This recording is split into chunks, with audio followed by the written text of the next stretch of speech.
Chapter का नाम life decision. फिर सीन हिना पर शिफ्ट होता है। लड़की बोलती है, इस साल में ये 5वीं है, तुम्हें पता है? 5वीं। मेरा दिमाग खराब हो रहा है। हिना बोलती है, 5वीं क्या? लड़की बोलती है, मैं शादियों की बात कर रही हूँ। हर बार तोहफा देने का खर्चा बढ़ता जा रहा है और मैं बार बार एक ही ड्रेस भी नहीं पहन सकती। दूसरी लड़की बोलती है, अरे ऐसे देखो कि जब तुम्हारी शादी होगी तो ये सब तुम्हें वापस मिल जाएगा। लड़की बोलती है, ये तो और भी दुख की बात है क्योंकि मुझे नहीं लगता कि मेरी शादी जल्दी होने वाली है। ताचिबाना चान, अगर तुम शादी करो तो प्लीज इस साल मत करना, ठीक है? मैं तो इस रफ्तार से कंगाल हो जाऊंगी। हिना बोलती है, चिंता मत करो, मेरा भी अभी ऐसा कोई इरादा नहीं है। फिर तनाबे का मैसेज आता है, गुड मॉर्निंग, गरम सुबह आया है ना? कल एक साथी ने मुझे एक अच्छे जापानीज रेस्टोरेंट के बारे में बताया, क्या तुम आज शाम चलना चाहोगी? मैंने सुना है वहाँ ड्रिंक्स भी अच्छी मिलती हैं। तुमने कहा था कि थर्सडे को तुम जल्दी फ्री हो जाती हो, सही ना? तुम्हारे जवाब का इंतजार रहेगा। फिर सीन तनाबे के साथ संजा रेस्टोरेंट पर आता है। तनाबे बोलता है, शुक्र है, मुझे बहुत खुशी हुई कि तुमने हाँ कहा। मुझे डर था कि शायद तुम मुझे पसंद नहीं करती क्योंकि पिछली बार तुमने मना कर दिया था। हिना बोलती है, नहीं, ऐसी बात नहीं है। तनाबे बोलता है, ये सुनकर अच्छा लगा। सच बोलूं तो मैं थोड़ा परेशान था, पता है? सोच रहा था कि तुमने क्या प्लान किया है या फिर तुम बस मना करने का बहाना ढूंढ रही हो। ओ हाँ, क्या तुमने इस गर्मियों में अभी तक कोई फायरवर्क्स या फेस्टिवल देखा है? मैंने पिछले दिन न्यूज़ में देखा था, बस सोच रहा था कि क्या तुम्हें ऐसी चीज़ें पसंद है? फिर हीना मन में पिछली मुलाकात याद करते हुए फिर हीना बोलती है, हाँ, मुझे अपने परिवार के साथ फेस्टिवल्स में जाना पसंद है। सच तो ये है कि पिछले दिन घर जाते वक्त मुझे मेरा स्टेप ब्रदर मिल गया था और हम फायरवर्क्स देखने गए थे। तनाबे बोलता है, ये तो अच्छी बात है। हीना बोलती है, हालांकि हम ज्यादा देर वहां रुके नहीं थे। तनाबे बोलता है, तुम्हारा भाई कॉलेज में है ना? मुझे यकीन है कि जब तुम दोनों साथ होते होगे तो बिल्कुल एक कपल की तरह लगते होगे। मुझे कहना पड़ेगा, मुझे उससे थोड़ी जलन हो रही है कि उसके पास तुम जैसी इतनी सुंदर बहन है। ओ, सही याद आया, इससे पहले कि मैं भूल जाऊं, मुझे तुम्हें कुछ देना है। वो अपने हाथ में कुछ पकड़ा है। फिर तनाबे बोलता है, ये लो, मुझे उम्मीद है कि तुम्हें ये पसंद आएंगे। हीना बोलती है, ये क्या है?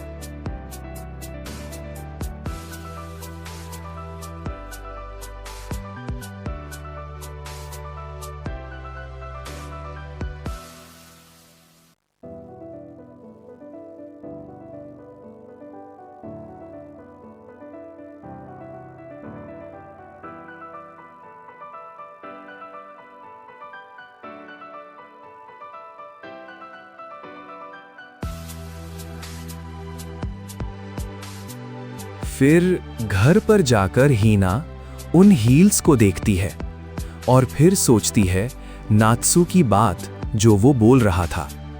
सबसे जरूरी ये है कि तुम फैसला तभी लो जब तुम पूरी तरह तैयार हो, सही ना? फिर हीना अपनी वो रिंग निकालती है और उसको देखने लगती है। ये रिंग्स उससे भी ज्यादा जरूरी है जो रूई के पास वॉचेस है। गाइस, तुम पॉज करके देख लेना ये सीन। फिर हीना मन में बोलती है, मैं असलियत में चाहती क्या हूँ? फिर हीना बाहर जाती है लामांत वाले कैफे में। फिर फूमिया वेलकम करता है हीना का। हीना बोलती है, ओ गॉड फूमिया कुन, तुमने अपने बाल रंग लिए? फूमिया बोलता है, हाँ वही किया, मैंने सोचा गर्मियों के हिसाब से थोड़ा नया और कूल लुक ट्राई करूं। बाल रंगने से फैशन के नए रास्ते खुल जाते हैं, पता है? मास्टर बोलता है, सीधे सीधे कहो ना कि तुम लड़कियों में मशहूर होना चाहते हो। हीना बोलती है, वाह, कुछ दिन नहीं देखा और देखो क्या हाल बना लिया है। फूमिया बोलता है, वैसे यहाँ कोई ऐसा भी है जिसे तुमने बहुत ज्यादा वक्त से नहीं देखा है? गाइस, आखिरकार मेन कैरेक्टर की एंट्री हो गई। हिना बोलती, शू सान। शू बोलता है, कैसे हो हिना चान? बहुत वक्त बाद मिले। हिना बोलती है, ज्यादा बुरा नहीं है। शू बोलता है, सुना है तुम्हें नई नौकरी मिल गई है। हिना बोलती है, हाँ, मैं एक होटल में रिसेप्शनिस्ट के तौर पर काम कर रही हूँ। मुझे ऐसी नौकरी चाहिए थी जहाँ मैं अपनी इंग्लिश का इस्तेमाल कर सकूँ। फिर बोलती है, आप कैसे हैं शूसान? फिर शू बोलता है, बस वही पुराना हाल है, मैं तो अब कॉलेज की लैब में ही रहता हूँ। हिना बोलती है, मैंने कभी नहीं सोचा था कि आप यहाँ मिलेंगे। क्या आप यहाँ अक्सर आते हैं? शू बोलता है, बस कभी कभी। फिर बोलता है, आजकल मेरे घर वाले मुझ पर फिर से शादी करने का दबाव डाल रहे हैं, इसलिए मैं यहाँ ओनर के पास अपना दर्द बांटने और सलाह लेने आता हूँ कि उनकी बातों से कैसे बचा जाए। हिना बोलती है, तो जो लोग पहले शादीशुदा रह चुके हैं उन्हें भी ये सब झेलना पड़ता है, हैं? शू बोलता है, मतलब क्या तुम्हें भी इस तरह का प्रेशर मिल रहा है हिना चान? फिर हिना बोलती है, मैं ये तो नहीं कहूँगी कि मुझ पर दबाव डाला जा रहा है, लेकिन फिर मास्टर बोलता है, इसकी मम्मी ने हाल ही में इसकी सेटिंग एक लड़के के साथ करवाई है। शू बोलता है, हाँ, वो कैसा है? हिना बोलती है, वो एक अच्छे इंसान है, बहुत ही अच्छे, लेकिन फिर शू बोलता है, नात्सुओ-कुन, मुझे यही लगा था, आखिर तुमने उसे इतना प्यार किया था कि उसके लिए अपनी सपनों वाली नौकरी तक छोड़ दी थी। हिना चान, मेरी नज़र में नात्सुओ-कुन का होना तुम्हारे लिए एक श्राप जैसा था जो हर जगह तुम्हारा पीछा करता रहा। मुझे लगा था कि तुम सिर्फ इसीलिए तड़प रही हो क्योंकि तुम्हारी भावनाएं बहुत गहरी थीं और उनसे पीछा छुड़ाना ही तुम्हारा दर्द कम कर सकता है, लेकिन शायद मैं गलत था। जैसे कि तुम जानती हो, मेरी शादी बिल्कुल भी खुशहाल नहीं रही। तुमसे दोबारा मिलने से पहले ही मेरे रिश्ते में दरार आ गई थी। लोग खुश रहने के लिए शादी करते हैं, लेकिन कभी कभी बात नहीं बनती, और मुझे लगता है कि अब मैं इसका कारण जानता हूँ। हिना चान, तुम कभी खुश नहीं रह पाओगी अगर तुम खुद से झूठ बोलती रहोगी। फिर सीन नात्सू के अपार्टमेंट का दिखाया जाता है और फिर देखते हैं कि हीना आई हुई होती है। हिना बोलती है, हे, क्या तुम ढंग से खाना पीना खा रहे हो? नात्सो बोलता है, हिना नी। फिर हिना बोलती है, मुझे फिक्र हो रही थी कि तुम कहीं भूख से बेहोश ना हो जाओ, इसलिए मैं तुम्हारे लिए कुछ ग्रोसरीज ले आया। नात्सो बोलता है, सच में? तुम्हारा बहुत बहुत शुक्रिया। फिर बोलता है, मेरे कितने पैसे हुए? हिना बोलती है, इसकी चिंता मत करो, हम परिवार हैं, बस जब तुम बहुत बड़े आदमी बन जाओ तब मुझे 3 गुना वापस कर देना, ठीक है? नात्सो हैरान होकर बोलता है, 3 गुना? फिर बोलता है, शुक्रिया, मैं इसका ध्यान रखूंगा, बैठो ना, मैं थोड़ी कॉफ़ी बनाता हूँ। हिना ओके बोलती है। नात्सो बोलता है, मेरे पास स्नैक्स तो नहीं है, माफ़ी चाहता हूँ। हिना बोलती है, ओह, इसमें थोड़ी आइसक्रीम भी है। नात्सो बोलता है, सही सोचा। हिना बोलती है, आइस्ड कॉफ़ी अच्छी रहेगी, क्या तुम्हारे पास है? नात्सो बोलता है, हाँ, क्या तुम्हें उसमें दूध चाहिए? हिना बोलती है, हाँ प्लीज़। फिर हीना को फ्लैशबैक की एक बात याद आती। उसमें नात्सुओं से बोलती है, क्या आप खाने के बाद थोड़ी कॉफ़ी पीना पसंद करेंगे जनाब? नात्सुओ बोलता है, मैं अपनी ब्लैक कॉफ़ी लूँगा। हीना बोलती है, अभी लाई। हीना मन में बोलती है, मुझे जज्बाती नहीं होना है, शायद मुझे पहले यहाँ आना ही नहीं चाहिए था, है ना? फिर हीना शूसान की बात याद करते हुए शू बोलता है, तुम कभी खुश नहीं रहोगी अगर तुम खुद से झूठ बोलते रहोगी। फिर हीना मन में सोचती है, पर यह सब इसलिए है क्योंकि शूसान ने वो बात कही थी, मैं बस सच में उससे मिलना चाहती थी। फिर नात्सुओ आता है और बोलता है, ये लो। हीना शुक्रिया बोलती है।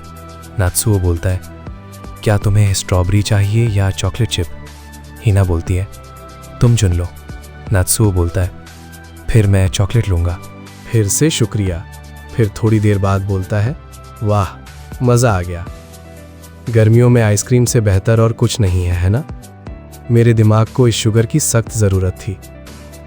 फिर हीना मन में बोलती है, आह गॉड, मैं खुद पर काबू खो रही हूँ, इतनी छोटी सी बात पर मेरे आंसू निकल रहे हैं।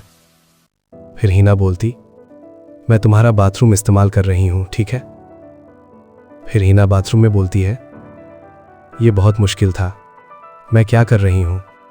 मैं इस तरह जिंदगी में आगे नहीं बढ़ सकती। मुझे नहीं पता हिना किस चीज़ को देखकर हैरान है, लेकिन चलो हम आगे देखते हैं। शायद ये क्लिप्स होंगे लंबी वाली, जो रुई की हो सकती है। फिर हिना वापस आती है और नात्सुओ बोलता है, मुझे लगता है तुम्हारा कोई मैसेज आया है। तुम्हारा फ़ोन बैग के अंदर बज रहा था। फिर हिना फ़ोन चेक करते हुए फिर मैसेज, केन्गो तानाबे से, हे क्या तुम आज रात फ्री हो? फिर हिना नात्सु से बोलती है, ओ मेरे एक दोस्त का मैसेज है, वो ड्रिंक्स के लिए बुला रही है। मैं थोड़ी देर और रुकना चाहती थी, पर अब मुझे निकलना होगा। माफ करना, कॉफी के लिए शुक्रिया। फिर हम देखते हैं अब तक हमने हीना को इतना उदास नहीं देखा था। फिर एक लोकेशन बार एक्वाग्रे पर पहुंचती है। फिर तनाबे बोलता है, सच कहूं तो मुझे उम्मीद नहीं थी कि तुम हाँ कहोगी, क्योंकि मैंने बहुत अचानक पूछा था। लेकिन मुझे खुशी है कि तुम आई। क्या तुम यकीन से कह सकती हो कि मैं तुम्हें परेशान नहीं कर रहा? तुम थोड़ी उदास लग रही हो। फिर हीना बोलती है, ओह नहीं, मैं ठीक हूं। गाइस, अब चलो चैप्टर के लास्ट पेज पे। गाइस, मैं सबसे ज़्यादा इस पेज का इंतज़ार करता हूं पूरी सीरीज़ में, क्योंकि मुझे सबसे ज़्यादा शौक लगा है पूरी मांगा रीड करते वक्त एंड पेज पे। तनाबे बोलता है, ये तो बहुत अच्छा है। सच कहूं तो ये डेट मेरे लिए बहुत बड़ी बात है। जब मैंने तुम्हें मैसेज भेजा था, तब मैंने खुद से कहा था कि अगर तुम आज रात के लिए मान गई तो मैं तुमसे ये पूछ लूंगा। फिर तनाबे बोलता है, हिना-सान, क्या तुम मेरे साथ रिश्ता जोड़ना चाहोगी, इस इरादे के साथ कि आगे चलकर हम शादी कर सकें? चैप्टर का नाम है ना भूलने वाला प्यार। तनाबे बोलता है, तुम्हारे साथ बिताई इन मुलाकातों ने मुझे दिखा दिया है कि तुम बिल्कुल वैसी ही औरत हो जिसी मुझे अपनी जिंदगी में जरूरत है। तुम बहुत तमीज़दार, सुंदर और शरीफ हो। रही बात तुम्हारे खाने बनाने की, तो खैर हम उस पर काम कर सकते हैं। मुझे लगता है तुम कोई ऐसी हो जो खुशियां पाने के लायक है। हीना शुक्रिया बोलती है।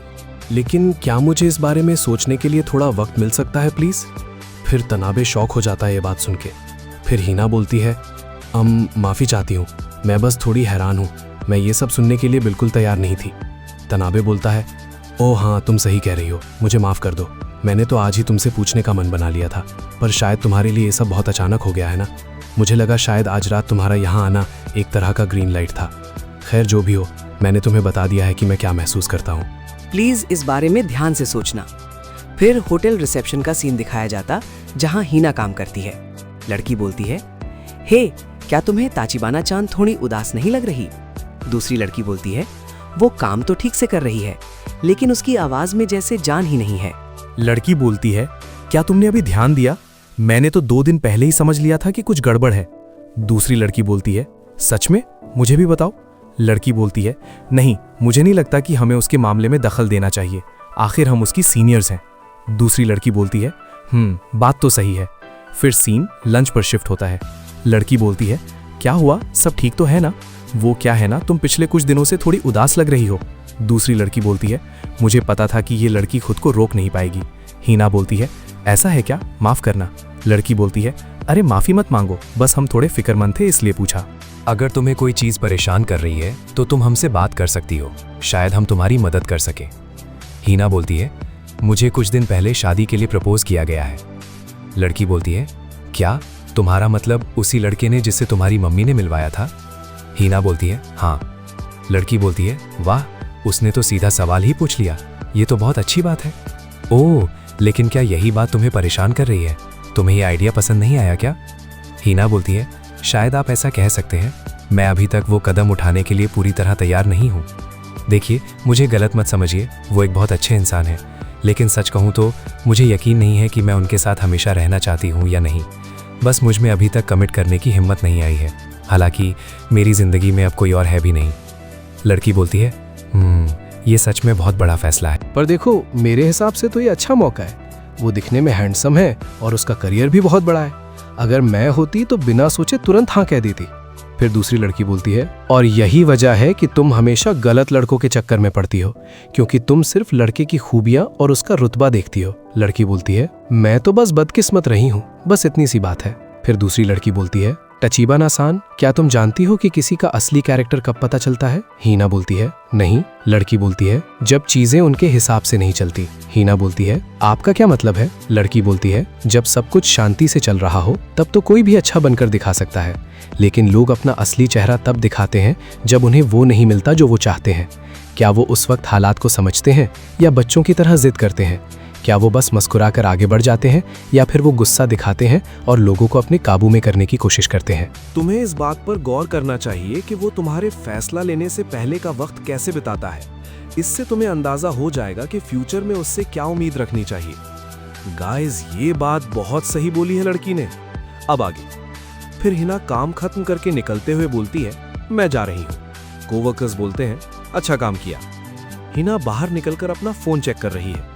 फिर सीन चेंज होता है और फिर वो आता है। तनाबे बोलता है हिना सान सुनो। फिर वो किसी रेस्टोरेंट में बैठे हैं। फिर तनाबे बोलता है ये देखो, इसका डिजाइन काफी प्यारा है, तुम्हें नहीं लगता? मैंने इसे इसलिए लिया क्योंकि मुझे लगा ये तुम पर बहुत जचेगा।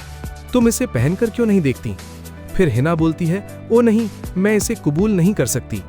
तनाबे बोलता है ऐसा मत कहो, शर्माने की कोई जरूरत नहीं है, प्लीज इसे रख लो। फिर तनाबे बोलता है तो मुझे लगता है कि अब तुम तैयार हो मुझे अपना जवाब देने के लिए। हिना बोलती है मैं तब से इस बारे में बहुत गहरी सोच विचार कर रही हूँ, लेकिन हम एक दूसरे को अभी बहुत ज़्यादा वक्त से नहीं जानते हैं, तो मैं अभी शादी के लिए तैयार नहीं हूँ, अभी नहीं। फिर तनाबे खामोश और गंभीर चेहरा बोलता है दूसरे शब्दों में तुमने इस बारे में बिल्कुल सोचा ही नहीं है ना? अगर तुमने सोचा होता तो तुम इतना गोलमोल जवाब नहीं देती। शुरुआत के लिए हमें शादी के इरादे से ही मिलवाया गया था। तुम्हें तो पता ही था कि ये बात कभी ना कभी सामने आएगी, है ना? क्या तुम मुझसे सिर्फ इसलिए मिलती रही ताकि तुम्हें मुफ्त का खाना मिल सके? हिना घबराकर नहीं बोलती है। फिर तनाबे बोलता है मैं तुम्हें डिनर पर क्यों ले जाता रहता अगर मुझे किसी नतीजे की उम्मीद न होती? क्या तुम्हें इसका एहसास नहीं था जब तुमने मेरे ऑफर्स कबूल किए थे? और भले ही तुमने शरीफ बनने का दिखावा किया, पर फिर भी तुमने मेरे गिफ्ट लिए। अगर वो तुम्हारी तरफ से हाँ का इशारा नहीं था तो फिर वो क्या था? तुम इस साल 26 साल की हो गई हो, है ना? क्या तुम अपनी पूरी जिंदगी उस होटल में काम करने का इरादा रखती हो? इसके अलावा अगर मैं तुम्हारी जगह होता तो मुझे पीछे हटने की कोई वजह नजर नहीं आती। मैं तुम्हारा ख्याल रख सकता हूँ ताकि तुम्हें दोबारा कभी काम न करना पड़े। तुम एक हाउसवाइफ बनकर रह सकती हो। क्या तुम्हें नहीं लगता कि तुम्हारी मम्मी भी यही चाहती हैं कि तुम्हें एक भरोसेमंद साथी मिले? पिछली बार जब हम मिले थे तो वो मुझे काफी पसंद कर रही थी, और जो मैंने सुना है वो अपने नए पति से ज्यादा कमा रही हैं। वो जरूर परेशान होंगी। एक मर्द को ही घर का खर्च चलाना चाहिए। जहां तक तुम्हारी उम्र की बात है, मेरे हिसाब से तुम अभी अपनी सबसे बेहतरीन उम्र में हो, इसलिए मुझे नहीं लगता कि तुम्हें मुझसे बेहतर और कोई मिलेगा। अगर तुम कभी बच्चे चाहती हो तो तुम्हारा जवाब बिल्कुल साफ होना चाहिए। फिर तनाबे बोलता है इसके लिए माफी चाहता हूँ, मैं कुछ ज्यादा ही बोल गया, है ना? मैं आज एक अच्छे जवाब की उम्मीद कर रहा था, इसलिए शायद मैं थोड़ा जज्बाती हो गया। फिर भी ये सिर्फ ये दिखाता है कि मुझे खुद पर कितना यकीन है कि मैं तुम्हें खुश रख सकता हूँ। हिना सान, इस बात को ध्यान में रखते हुए क्या तुम थोड़ा वक्त लेकर इस पर दोबारा सोचोगी? उस बारे में सोचो जो तुम्हारे फ्यूचर के लिए सबसे अच्छा हो। फिर सीन चेंज होता है जहां नाट्सुओ दुकान में होता है और वो हीना को जाते हुए देख लेता है। फिर नाट्सुओ बोलता है ओह, ये तो हीना नी है। क्या वो काम पर जा रही है? लगता है आज उसकी सुबह की शिफ्ट है। हाँ, वो थोड़ा लड़खड़ा रही है, वो थोड़ी कमजोर भी दिख रही है। हिनानी, क्या तुम काम पर जा रही हो? हीना बोलती है ओह मॉर्निंग नाट्सुओ कुन। फिर नाट्सुओ बोलता है क्या तुम ठीक हो? तुम्हारी तबीयत कुछ ठीक नहीं लग रही। हीना बोलती है हाँ मैं थी। फिर पैर लड़खड़ाने की आवाज। फिर हीना बेहोश होकर गिर जाती है। फिर सीन नाट्सुओ अपार्टमेंट पर शिफ्ट होता है। नाट्सुओ फोन पर बात करते हुए बोलता है तो वो अभी आराम कर रही है। जी ठीक है, शुक्रिया। फिर उन्होंने कहा कि अगर तुम थोड़ा देर से भी आओगी तो चलेगा। हीना बोलती है शुक्रिया, परेशानी के लिए माफी चाहती हूँ। नाट्सुओ बोलता है क्या तुम यकीन से कह सकती हो कि तुम बाद में जा पाओगी? शायद तुम्हें आज छुट्टी ले लेनी चाहिए। हीना बोलती है थोड़ा आराम करने के बाद मैं ठीक हो जाऊंगी। शायद मैं बस थक गई हूँ, पिछले कुछ दिनों से मुझे ठीक से नींद नहीं आ रही है। नात्सुओ बोलता है क्या तुम अभी भी उसके बारे में सोचकर परेशान हो? इतना ज्यादा कि तुम्हारी नींद ही उड़ गई। तुम्हारी आदत है कि तुम किसी को परेशान नहीं करना चाहती और तुम सुकी को सान को शर्मिंदा नहीं करना चाहती, इसीलिए शायद तुम सब कुछ अपने अंदर ही दबाकर रख रही हो। सुनो, चाहे कुछ भी हो जाए, मैं हमेशा तुम्हारे साथ खड़ा रहूंगा हिनानी। मुझे पूरा यकीन है कि त्सुकिको-सान कभी नहीं चाहेंगी कि तुम उनकी वजह से तकलीफ उठाओ। हीना बोलती है, हाँ शुक्रिया। फिर सीन चेंज होता है। फिर तनाबे बोलता है, हीना-सान, मैसेज के लिए शुक्रिया। जब मुझे तुम्हारा मैसेज मिला तो मैं बहुत खुश हुआ। ये पहली बार है जब तुमने मुझे मिलने के लिए बुलाया है। मुझे लगता है कि आज मुझे कोई अच्छी खबर मिलने वाली है। क्यों ना हम डिनर करते हुए बात करें? हीना बोलती है, नहीं, उसकी ज़रूरत नहीं पड़ेगी। फिर हीना उसका सारा सामान उसे वापस करती है। फिर तनाबे बोलता है, ये सब क्या है? हीना बोलती है, वो सारे तोहफे जो आपने मुझे दिए और अब तक के खाने में मेरे हिस्से का पैसा। मैंने विस्की की बोतल भी बदल दी है क्योंकि आपकी दी हुई बोतल मैंने खोल दी थी। खाने के पैसों के लिए मैंने ऑनलाइन रेट्स चेक किए हैं और थोड़े ज़्यादा ही रखे हैं ताकि कोई कमी ना रहे। आप सही कह रहे थे, मुझे ऐसे आधे अधूरे मन से आपसे मिलना जारी नहीं रखना चाहिए था। मुझे इसका बहुत अफसोस है। फिर हीना झुककर बोलती है, माफ़ कीजिएगा, पर मैं आपका रिश्ता कबूल नहीं कर सकती। अब तक के लिए शुक्रिया और मुझे इजाज़त दीजिए। फिर हीना जाने लगती है। फिर तनाबे बोलता है, पागल लड़की। ना सिर्फ उसका जवाब बेवकूफ़ी भरा था, बल्कि उसे लगता है कि ये सब करके वो पिछली बातों को पूरी तरह मिटा देगी। फिर तनाबे एक अजीब और डरावनी मुस्कुराहट के साथ बोलता है, जैसे कि मैं तुम्हें इतनी आसानी से जाने दूंगा मेरी प्यारी। इसी के साथ चैप्टर खत्म हो जाता है। गाइज, मुझे पता था ये गद्दारी करबू बेकार इंसान है, क्योंकि इसमें बात करने का तरीका बहुत अजीब है। चलो आगे देखेंगे कि ये क्या करता है ये। तो मैं तुमसे जल्दी ही मिलूंगा न्यू वीडियो में। तब तक के लिए बाय बाय।